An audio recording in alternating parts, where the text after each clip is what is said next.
Hello, my name is Andrew Kim, and I'm a puppeteer and co-director of Thingamajig Theatre.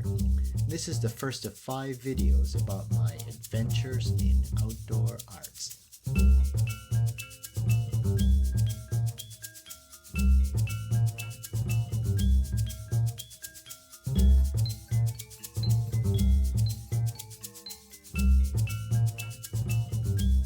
Chapter 1: My 5 Top Influences. Number 1: In the Heart of the Beast Puppet and Mask Theater in Minneapolis, Minnesota, USA.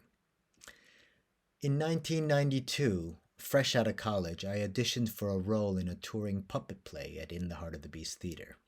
As it turned out, that was the start of a 10-year apprenticeship on learning the art of puppetry.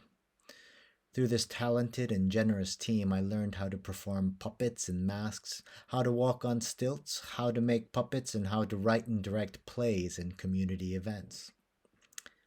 Number 2: The Bread and Puppet Theater. Since the 1960s, the Bread and Puppet Theater has had a huge influence on political theater and outdoor puppetry in the USA and beyond. Their use of strong, poetic images, sometimes on epic scales, has taught generations of artists about the power of puppets outdoors. I spent 4 months in 1997 as a maker and performer for their annual circus and went on tour with them from Vermont to Georgia and back. Their use of cardboard and recycled materials and the faith in puppets to hit hard on issues of the day still inspires me today. Here's a quote from their Why Cheap Art manifesto. Art is food. You can't eat it, but it feeds you. Art has to be cheap and available to everybody. It needs to be everywhere because it is the insides of the world. Number 3: Welfare State International. While I was still in the States, I learned about Welfare State International through their guidebook, Engineers of the Imagination. I was inspired by their use of scale, lanterns, bonfires, and how they integrated music and events like barn dances into their performances. When I moved to the UK in 2006, I was just in time to see their final project. However, their influence has filtered through every single lantern parade, outdoor spectacle company I have worked with in the UK. I've had the fortune to learn from Sue Gill on a ritual training weekend and work with John Fox making some driftwood dogs for their ongoing seascape installation. Number 4: Korean and Balinese mask traditions. In 1999, I spent 4 months in Korea studying 3 types of traditional Korean mask dance drama and traditional folk drumming, and 2 months in Bali studying mask dance and mask carving.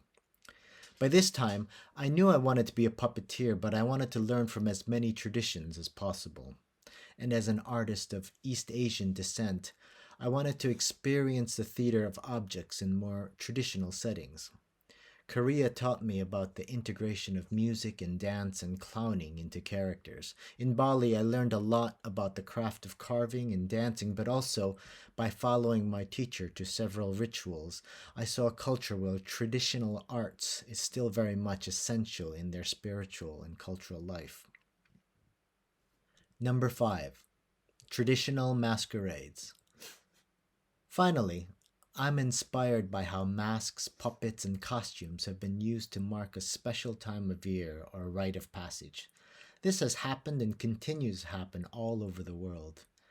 In so many villages, there's that particular day when a group of neighbors will put on that special costume and do that unique dance to mark the change of the year or the coming of harvest or the beginning of Lent.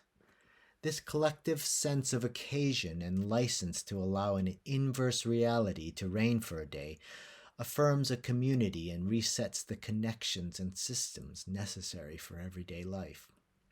Contemporary society has a lot to learn from this, and as an artist, I'd love to find ways to create relevant and exciting versions of these traditions. One example I've learned from is the carnival in Rostoki near Prague in the Czech Republic.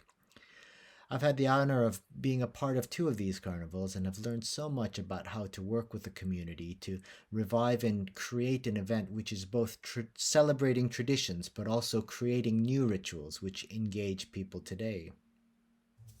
So those are my top 5 influences. In the next chapter, I'll share with you my top 5 parades and events I've helped to make happen, and how these have helped shape my adventure in outdoor arts. Thanks for watching.